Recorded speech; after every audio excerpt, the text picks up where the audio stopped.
Welcome, everyone. Thought maybe I'd start off with just kind of the information or data that we use to encourage producers to consider a control breeding season, because I don't know, I know at the further south and east you go, the more extensive or length the breeding season seems to get on average, because you have more and more smaller cow herds.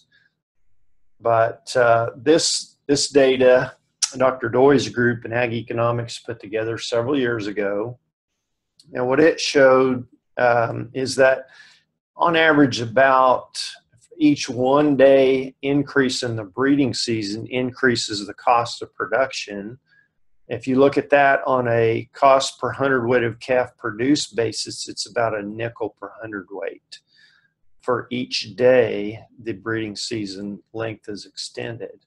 And so if you apply that and compare like 75-day breeding season to, say, somebody with, Amber, I kiddingly tell people in Oklahoma, some places we have 12, 30-day breeding seasons. But here we have a comparison of that year-round breeding system to 75 days. And so the bottom line is that cost of production went down by about almost $14 per hundredweight in those operations with controlled breeding season. There are a lot of things going on there to influence that.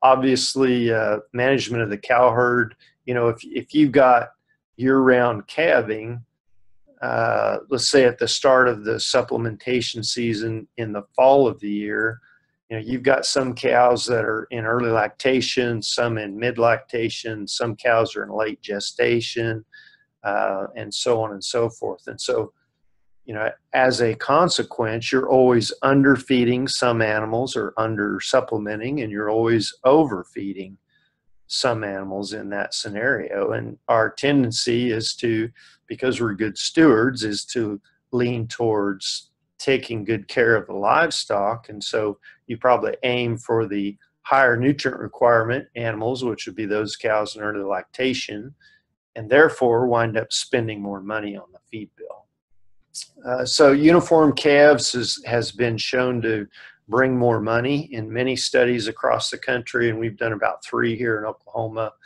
And essentially what our information says is that compared to running one animal through the ring, a livestock marketing operation ring, one at a time, compared to about 10 animals that are of uniform size, gender, and type, the advantage is at least $7 per hundredweight. Okay, so if you can put together at least 10 head, if you have your operation is sizable enough to be able to do that, and they can sort a group of 10 head, you're going to substantially increase the price of those calves. And so obviously that's another good reason to strive for a controlled breeding season, to not only reduce your costs, but also increase your income. Okay, Dave, I want to cut in because I have a question. Yep, go ahead.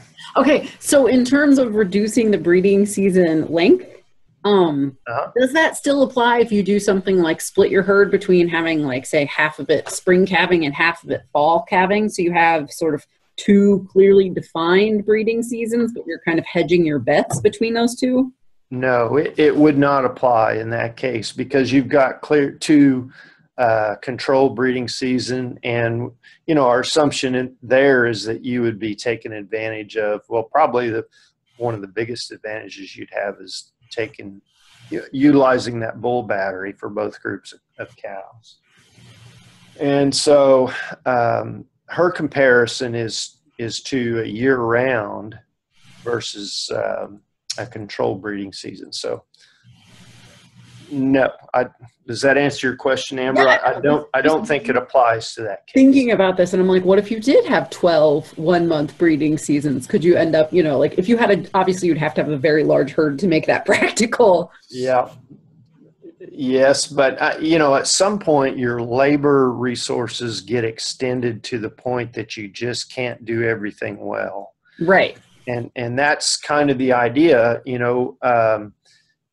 In the scenario you're talking about, you're going to have twice the amount of management units in terms of pastures, for first calf heifers and developing virgin heifers and then mature cow herd and so on. And so there's 3 groups of cattle within each breeding system. And so now you've got 6. And then if you increase that to calving 4 times a year, then you'd have 12. So at some point, your labor resources just get overwhelmed. Gotcha. Good question. Good point. So in Oklahoma, primarily because of a lot of the things I'm going to talk about next, we're really talking about spring calving and fall calving. Now in Nebraska, up there where I saw Alyssa's name on the list, up there where Alyssa lives in northern Kansas, and I think maybe her family has some land in southern Nebraska. There's been quite a bit of work done on late spring and early summer calving system, and that seems to work pretty well up there. But they don't have, in that northern part of the Great Plains region, you wouldn't have near the heat stress that we have in the south.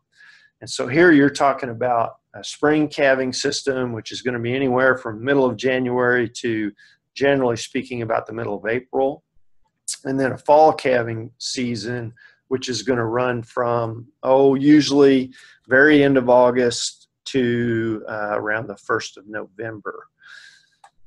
So what I'd like to do is just talk about principles that are related to calving and breeding season, and all of them overlap with this idea of the environmental limitations, nutrient supply, heat and cold stress, and all those things. So the first principle, and I've just kind of listed them here, and then we'll talk about each of them in a little bit more detail, but the first principle is controlling costs is, generally speaking, more productive in terms of profitability than striving to increase production. Now, when I talk to groups about this, I always have to admit, I'm an animal scientist, and so, my tendency is to try to increase production rather than focus more on reducing costs. My partner here in Ag Economics, Dr. Doy, has been telling me and trying to convince me this principle since I arrived here at Oklahoma State. And, over time, I guess I have reluctantly decided that she's absolutely right. And that's what the data clearly shows. So, but there are some animal genetic selection areas that we can improve on in terms of minimizing production costs as well, and not just always strive for maximum production. Body condition at calving is very important, and I'm going to show you one quick study that kind of points that out. But you have to realize that, let's say, for example, your spring calving, there's a cost associated with calving in the spring and at the same time striving to achieve a body condition score of 5, for example, in mature cows. And so it's a matter of marginal returns. So if you don't put anything in terms of supplementation or hay feeding in a set of spring calving cows through the winter, they're going to be extremely thin in the spring, and you'll really pay for it come breeding time. So there are related costs. On the other hand, our fall calving system, our cows calve in September and October, and we just don't have, it's just not difficult to keep them in good body condition score that time of year. In fact, they always calve in fat condition. On the other hand, obviously, it's more challenging to maintain body condition through the winter. So we'll talk about that. Heat stress and adaptability, I've got quite a bit on that here today. There's some very interesting things, some long known fundamentals that I think we need to keep in mind, maybe even reinitiate across the cattle industry in that regard. But also there's some pretty cool stuff going on in terms of genetic by environment interaction. And then finally, production is limited and driven by the nutritional availability. And of course, we're talking about calving season. you can manipulate the availability of nutrition to a cow dramatically related to those important phases of production, just by shifting the calving season. So just like I talked about with the fall calving cow, she's going to calve in really good body condition in September and October, but forage quality is declining rapidly that time of year. And so she's going to lose weight and body condition at a pretty good clip. And so just the opposite in a spring calving system, you're going to try to get her in good body condition before winter sets in and spend as little money as possible just to keep her there so that she calves in good body condition. But your struggle in the spring calving system is maintaining that average body condition, and then through the winter and spring, when it starts greening up in the spring and they're calving, they're just for a few days they'll drop weight and body condition very rapidly, chasing fresh green growth when there's not very much dry matter available in the pastures yet. Okay, so the profitability fundamental I want you to recognize here. This is the Kansas Farm Management Association data. And this study published by that group in 2015, they looked at 79 different operations over a 5-year period each year. And then they, at the end of this process, they sorted these herds into the high 1/3 profitability and the low 1/3 profitability groups. And the interesting thing to me is that there's a difference in the average profitability of those groups on a per cow basis of $415.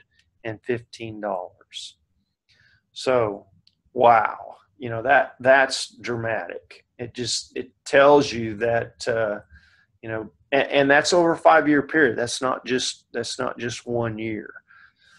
So the high third profitability group has obviously learned some very important keys to consistently being profitable, and it's dramatically different than that group that unfortunately winds up in that low 1/3. It's interesting to me that about 1/3 of the difference of that $415 difference can be explained by more income, and if you want to think of it as more production. Okay, so more weaning weight, more weaning rate, higher calf price, higher cull cow income. On the other hand, 2/3 of that difference of $415 was explained in their data set by reduced cost. And so I've been hearing since I started paying attention in my maybe early 20s to this kind of information, I've been hearing that the key to cow-calf system profitability is cost of production and low input with moderate input. Moderate production or moderate income. And the idea is to try to optimize that, but not get carried away with chasing high production. So this is just another point in that same study, kind of makes the same point, but in their data, when they did a regression analysis, they discovered that to add 1 pound of weaning weight across all of these herds in those 5 years, the average relationship was about that pound of weaning weight cost about an additional $1 per cow per year.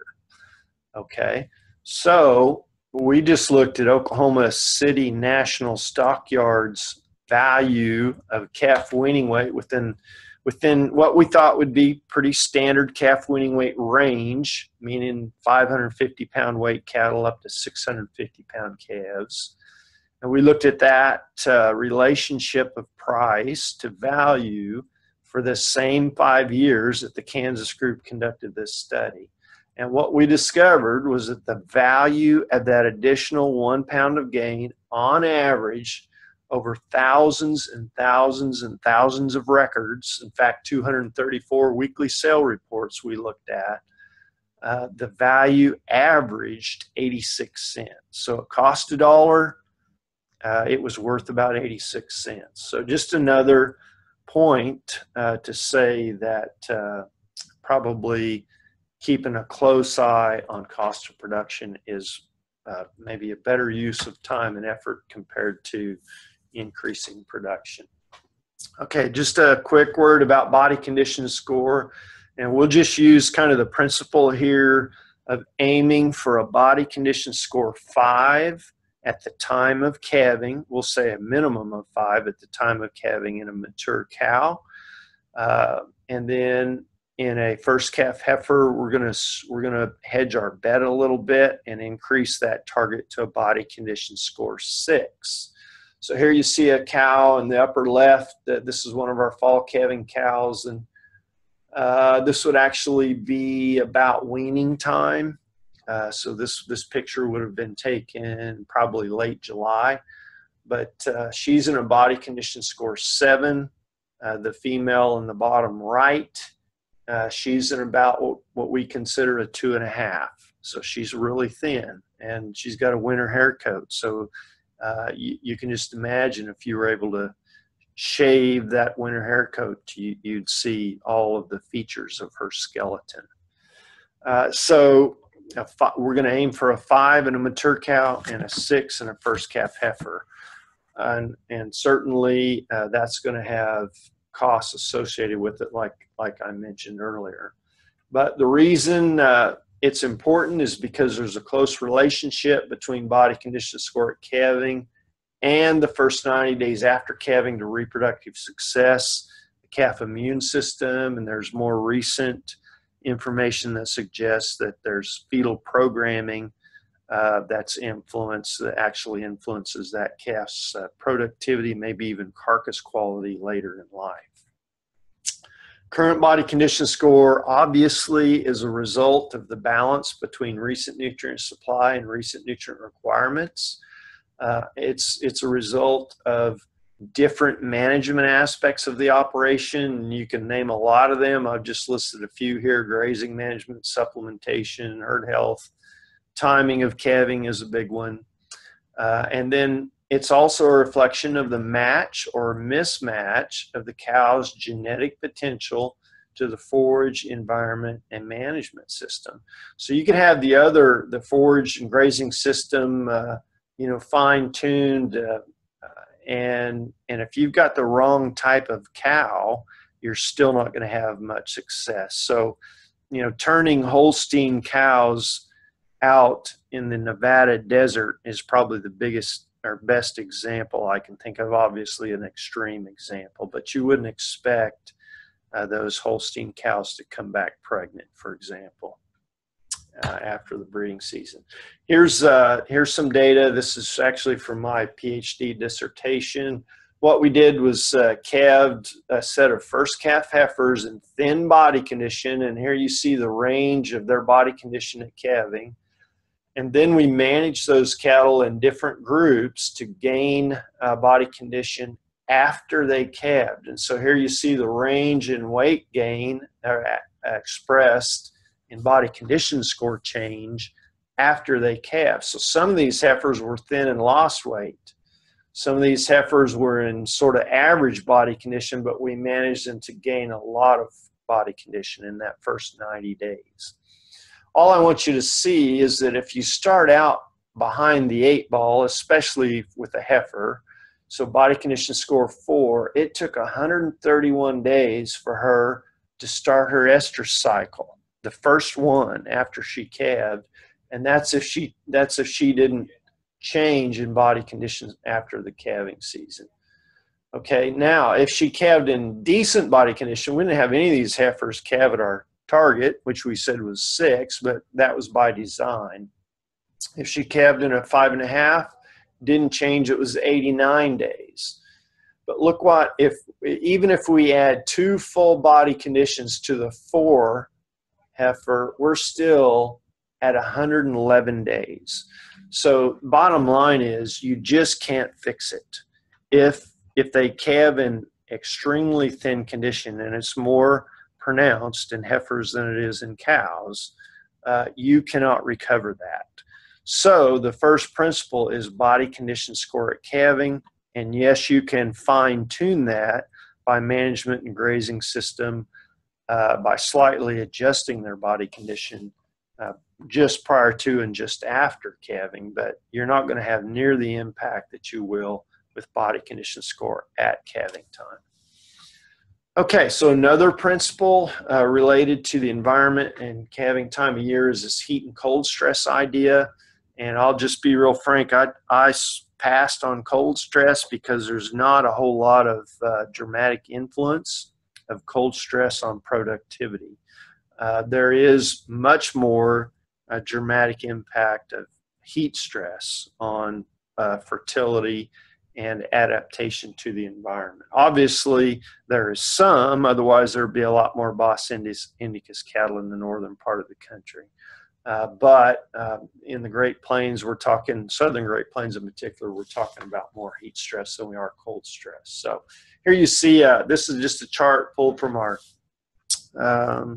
Mesonet database system. And this is the average days in Oklahoma with 100 degrees and more temperature each year.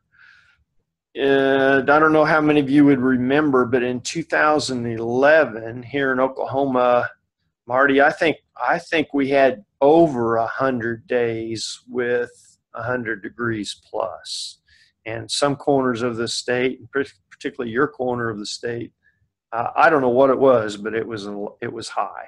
And so we had a tremendous amount of heat stress that year.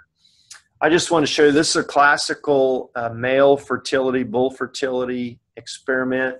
And I just want to show you real quick here. These are bulls that were not exposed to heat stress, and this is their semen quality. It remained high during the heat stress period. But animals that were subjected to heat stress, their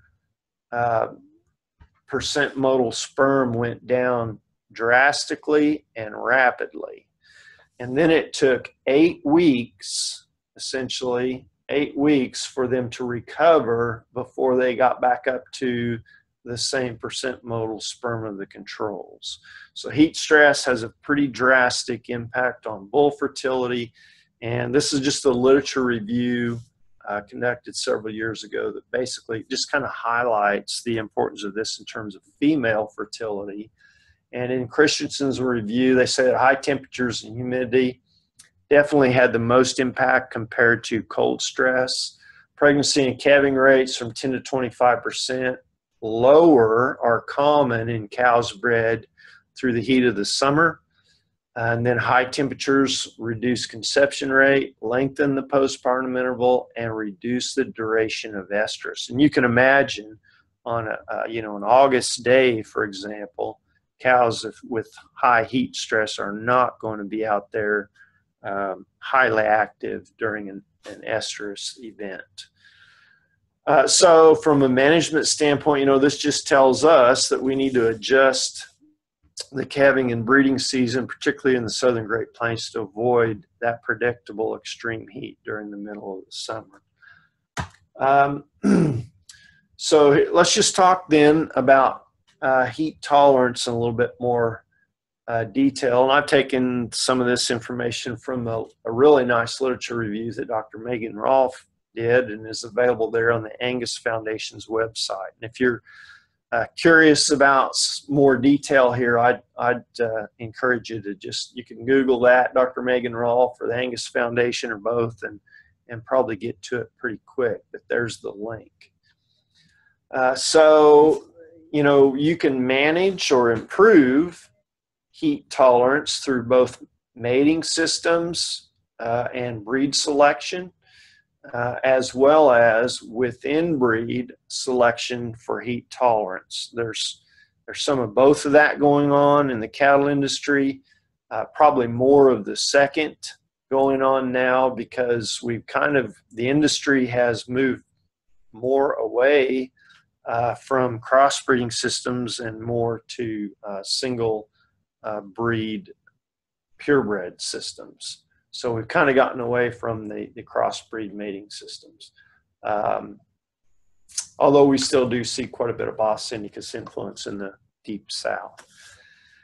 So let's just talk about mating system and breed here for a few minutes. Bos taurus do perform better under ideal climates and nutritional plane. You're probably aware, but Bos taurus cattle are both the English breeds as well as the European breeds. So that would include Angus, Hereford, Shorthorn, Charolais, Limousin, Simmental, and so on. But they do perform better in general in ideal climates compared to Bos indicus cattle. On the other hand, with high heat and humidity, Bos indicus cattle have been shown time and again to perform better because they do have lower maintenance energy requirements, and that's because they have a lower metabolic rate, which is probably the result of lower visceral organ mass relative to their body weight. And then that's probably revealed in the lower growth rate potential that those cattle have. Because of those things above, they produce less heat internally, but they also have a greater capacity for heat loss. They obviously, you know, with the big dewlap and sheath and skin, the hump and skin across, well, their entire body really, they have more skin surface area to dissipate heat, and they actually do have more sweat glands, and those sweat glands are more active during heat stress. Okay, so, and then crossbreeding systems heterosis is greater in Bos taurus by Bos indicus systems than it is in Bos taurus by Bos taurus systems. Okay, so just so you know where I'm going with that. So a Hereford Angus cross is Bos taurus by Bos taurus. The heterosis bang for your buck is not nearly as high in a crossbreeding system like that as it is in a tiger stripe cow, meaning Hereford by Brahman, for example. And so let me just show you that in this really busy slide. But this is a pretty cool slide if you take the time to study it.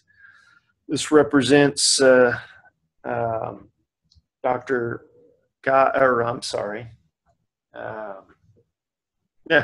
Larry, I can't think of his name, Amber, from Meat Animal Research Center, Cundiff, Dr. Larry Cundiff's nearly his entire career, but, you know, includes data from his colleagues around the country in the experiment stations through USDA. Probably the best way to start here is to look over on look over here on the right-hand side. And what you see here is the cumulative individual and maternal heterosis expressed in weaning weight per cow exposed as a percent. So how much can you increase weaning weight per cow exposed just based on crossbreeding system? And so these percentages are up and down this column here. And then you can start to pick out your favorite mating system over here. So compared to straight breeding, a two-breed rotation with breed A, Bos taurus, the little t is taurus, breed B, Bos taurus, little t, so this would be your classical Angus Hereford cross. If you combine the individual and the maternal heterosis in that system, you should increase lifetime weaning weight per cow exposed by 15.6%. So it's pretty dramatic. And then in that same crossbreeding system, if you throw in an indicus breed, so breed A, Bos taurus, breed B, Bos indicus, that jumps to 31.6. So there's that principle that if you have big difference in the gene pool of the animals, the heterosis is more dramatic. And so then you can look down through here and you can see 3-breed rotation, the results of a 4-breed rotation, 2, 3, or 4-breed composites. And then down here you've got the American breeds, F1 bull rotation with different breed combinations. So really helpful and, you know, pretty, I think, dramatic and impactful results from that probably 40 or 50 years of genetics research.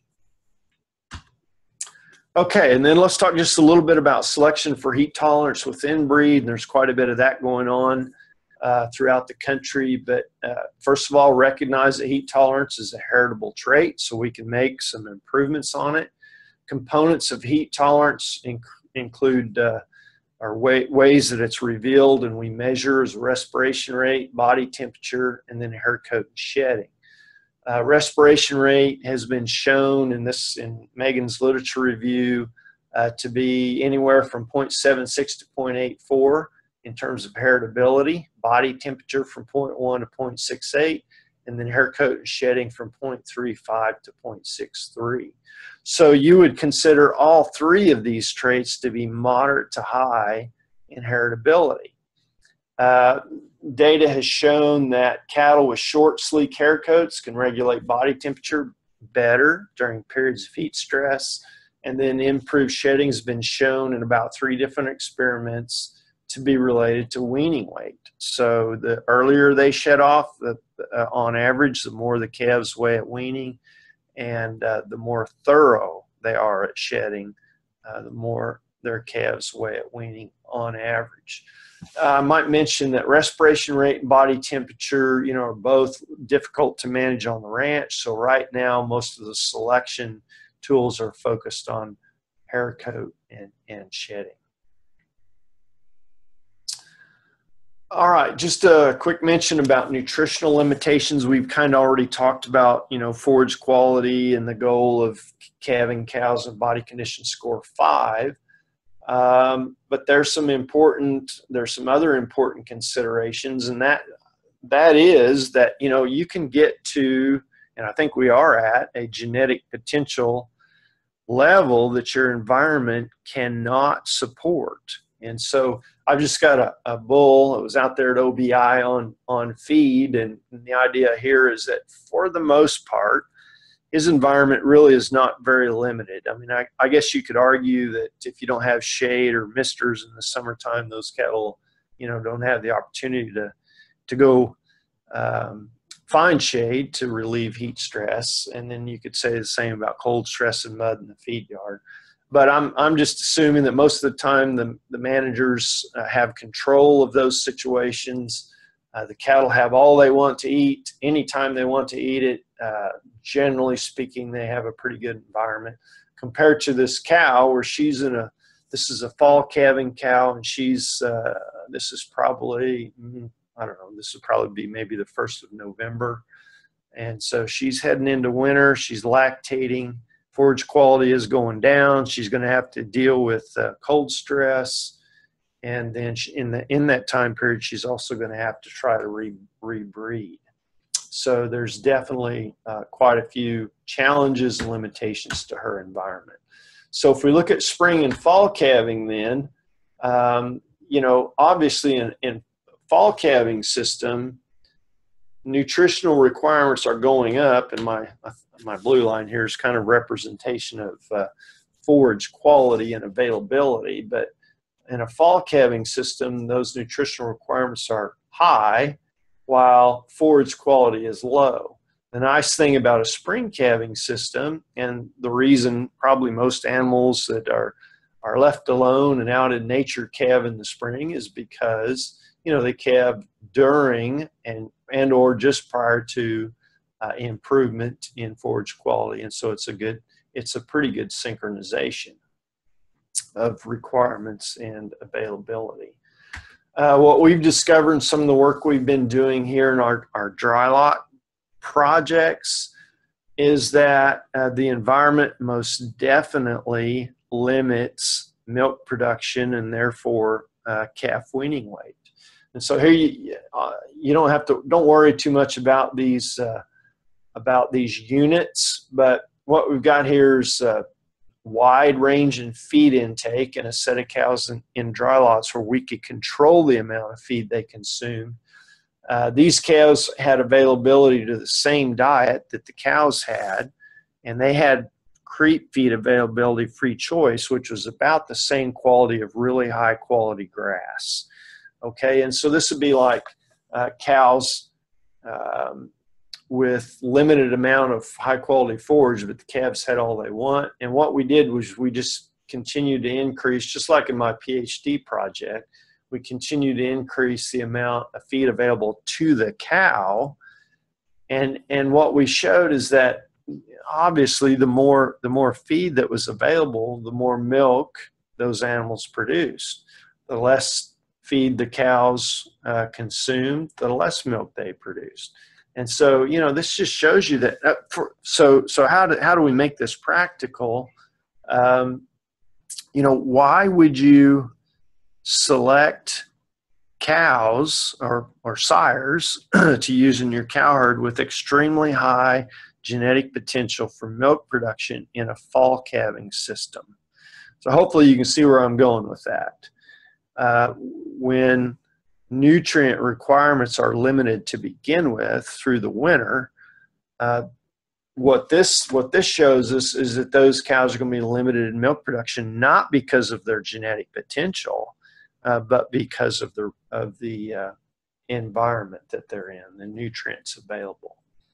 So that's important. And by the way, I don't have it on here, but to increase weaning weight by 1 more pound required about an additional 50 pounds of feed. So we did increase milk production. It did increase calf weaning weight. It was not efficient. So based on that data, I've been encouraging people to, not get too carried away with selecting for further increasing milk production. Timing of spring calving, that's, sometimes we have an issue with that. So based on the heat tolerance information we've already talked about, I think it's important to, try to optimize that timing to a point where you're not breeding during the extreme heat of the summer. But at the same time, if you calve too early in our part of the world, in the southern Great Plains, you're going to have a high feed bill. And so in February, particularly here in Oklahoma, you're going to have to supplement a substantial amount to a cow that calves in late January or early February. And she's going to lose weight and body condition unless you feed a lot. And so it's a balancing act. And that's why in our program here, we have settled on kind of we begin calving in very late February, but generally have a March and April calving season, and that puts us breeding in late May and primarily through the month of June. We do the tail end of our breeding season is through early July. This is just some examples. I'm just going to show you quick example results of our spring and fall calving system, and then I'll try to wrap this up and let you all ask some questions if you've got any. But in our fall calving program, September and October calving, generally we wean these calves a little older because it's relatively inexpensive weight gain through May, June, and July. And so depending on the season, how much forage we have, the condition of the cows and so on, we'll wean anywhere from around the 20th of June to the middle of July.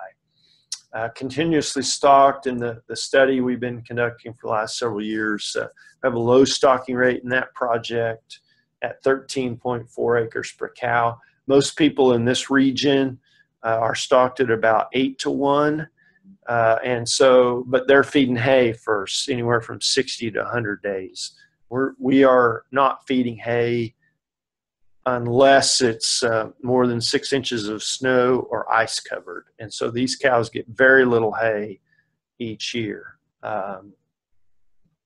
So let's see, supplementation program averages. We begin in September with just a little bit of supplement that gradually increases to, depending on if we're feeding 38% cubes or distiller's grain, it increases to 4 pounds of cubes or 5 pounds of distiller's grains, but average of about 2.5 pounds per head per day through that time period. Let's see. So here's some performance data averaged over the years in our spring and fall calving herd. I mentioned our spring cows are calving there in March and April. So here you can see the body weight varies a lot more in our fall calving system. Once they calve, our goal is to keep them in reasonable body condition here until they're pregnant, you know, somewhere, hopefully we get them pregnant in late November through the month of January.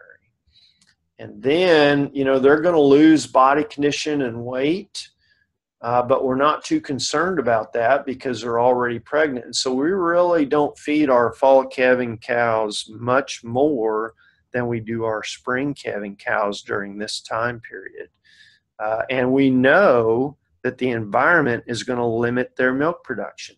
So when these calves come out of the fall grazing, fall calving system in March, they look like little hairballs and they're just not very impressive. Their mothers are thin too.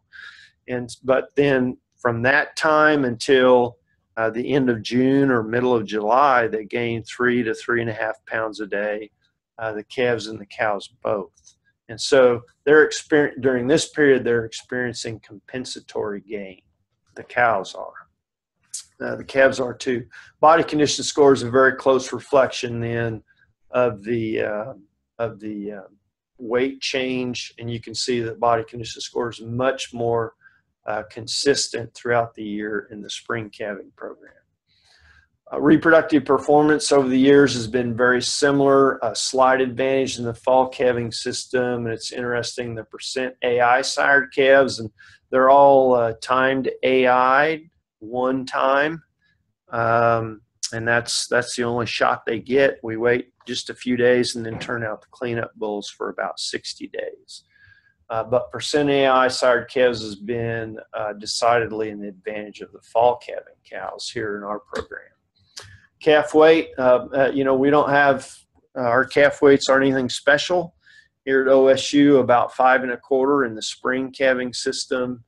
But then if we keep those in the fall calving system by the middle of summer, those calves will weigh, you know, easily 7 on the steers and the high 6s on the heifers. Just a few more comments here. And I want to, relative to these, to the comments I've already made, I just kind of want to show you some industry-wide performance data and talk about some of the genetic by environment interaction as well as environmental limitations. So here, some of you have probably seen this quite a few times by now, but I've got four different data sets: Kansas Farm Management Association, the North Dakota Cow Herd Appraisal Performance data, New Mexico, Oklahoma, and Texas data, which is the SPA program that was until just recently managed by Dr. Stan Beavers. And then the largest program, the largest data set actually is this FinBin program that's managed out of the University of Minnesota and encompasses quite a few states in the upper Midwest. So let's just look at fertility from a weaning rate standpoint. And of course, weaning rate is the number of cows that wean a calf relative to the number of cows exposed to the bull the previous year.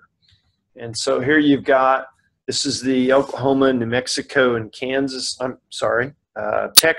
data. And you can see we just kind of bounce back and forth around 83 to 84% weaning rate year in and year out. There's really been no change over time. This is the Kansas data.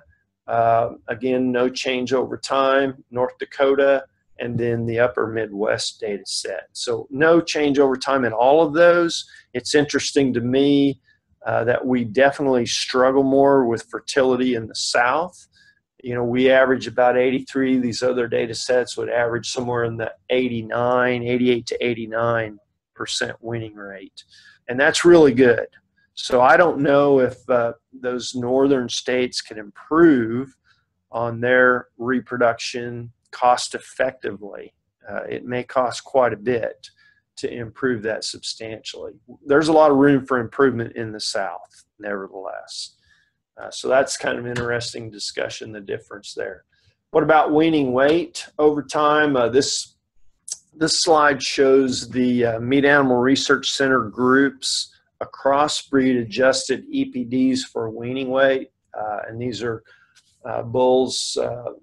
This is the 2000, well, actually this was published in 2016 meetings, but it shows the trends for the 2015 data, which I guess it says that adjusted for birth year 2013. Anyway, crossbreed, weaning weight, genetic trend. And I don't care to compare the breeds. I just want you to see that it's gone up.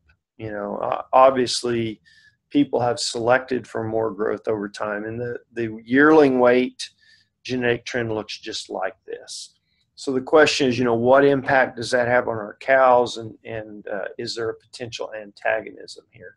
But in terms of weaning weight in these commercial data sets, you can see that once again, other than the Kansas data, there's really no change over time. And we measured a positive linear relationship in the Kansas data of about 1 pound per year. So weaning weights on those ranches in Kansas are increasing at the rate of about 1 pound per year. The other 3 data sets say that weaning weight is not increasing at all in commercial cow-calf operations. It's interesting, and just to give you a comparison, the Angus Association phenotypic change over time in bulls is 2.6 pounds per year, and heifers it's 2.1 pounds per year. So I think, you know, that just points out another obvious, well, maybe not obvious, but classical genetic by environment interaction. Okay, so what's the take-home message here then? I think for commercial cow-calf operation, the ranch environment definitely limits production through weaning. So it doesn't make a lot of sense to get caught up in chasing maximum growth or weaning weight. According to those 4 data sets, it's really not working very well anyway. Now, could you make your weaning weights go up? Yes, of course you could. If you have cheap inputs or you know, cheap feed, maybe you can rent grass inexpensively and reduce your stocking rate so that the cattle have the opportunity to select a better quality diet. There are many ways to, I call it artificially, modify the environment so that your weaning weights will go up. The problem is those artificial changes to your cow's environments are generally expensive. Most profitable to focus on controlling production costs, and that's been proven to me time and time again. Adjust calving and breeding to minimize environmental stress, and that's, you know, the industry is pretty well adjusted to that over time. It's interesting to me that we're seeing more fall calving here in Oklahoma over time compared to, say, 20 years ago. It's not been a dramatic change, but there has been a shift. Opportunities available to increase genetic heat tolerance through mating system and selection. You'll see in the next few years quite a few genetic tools become available, primarily revolving around the hair shedding trait. And also, I think it's probably time that we revisited the idea of heterosis and mating systems, particularly in the southern Great Plains, to take advantage of those tremendous advantages available there, particularly when you inject some amount of Bos indicus genetics into the Bos taurus breeding system. Okay, so I'm going to stop there and just see if you have anyone has any comments or questions. Okay, so those of you who joined us after I discussed the logistics at the beginning, there's a chat function at the bottom of your Zoom screen you can use to type up a question.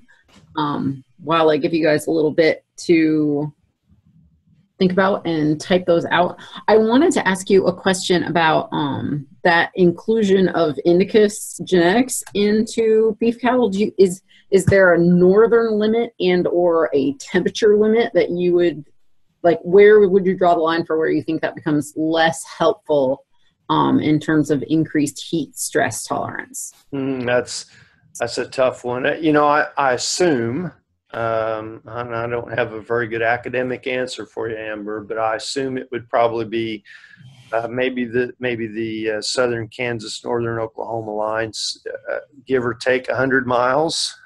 But the further south you go, the more indicus you need, and so it's not just an either or. It may be an amount. Does that help? Well, yeah, I just wondered if, I assume at some point that heat tolerance is a liability in North Dakota, say. Yep. Right? Yes. Yep, no doubt. There you go. Oh, okay. We have a question. It is, any thoughts on early weaning helping spring or fall calving for the cow? I think that means, any thoughts on how much early weaning assists the cow in retaining body condition score? Yeah. Correct me reading that wrong. Well, yes. So if you're able to wean early enough, you can influence that year's reproduction substantially. That is enough trouble and requires outstanding management to deal with those little bitty calves, get them weaned and healthy and eating, and then turned out on a high quality forage grazing system, or keep them in a dry lot and feed a more of a concentrate type diet. It's enough trouble most people pass. And so it winds up being kind of a stopgap measurement or intervention strategy when things have really gone wrong, or during a drought or something when the cows are thin, and you've got to do something drastic to get those cows to rebreed. And certainly pulling the calves off the cows dramatically improves the number of those females that start cycling sooner. So it just really hasn't been adopted as a general management tool throughout the industry when conditions are pretty good. We're doing some early weaning work right now in our dry lot research program. We thought that in fact, the National Research Council says that when you pull a calf off the cow, wean the calf, let the cow dry up, her maintenance requirement goes down by 20%. So lactation supposedly results in increase in maintenance energy requirement by 20%. And so, the thought is, well, if you can dry the cow up and take that extra 20% that goes to lactation. Now, I'm talking about the maintenance requirement, not the energy and protein required to produce milk. Those are two different things. But anyway, if you could save that 20% maintenance requirement and just feed that to the calf, you'd have a more efficient system. What we've discovered in 2 years worth of work here, the group in Nebraska has 2 years worth of data now that says the same thing. And neither one of us found any difference in the maintenance requirement between lactation and gestation. So we're kind of scratching our heads, trying to understand why that may be different than it used to be. But as it turns out, it's not been a big advantage. If these folks like Cactus, for example, has got 8,000 cows in their dry lot up there in Syracuse, they're really interested in those results, because if we can tell them that you're not going to save any feed by weaning those calves early, they're just going to leave those calves on the cows, because it's a lot easier from a management standpoint to wean and manage a 5-weight calf than it is a 125-pound calf.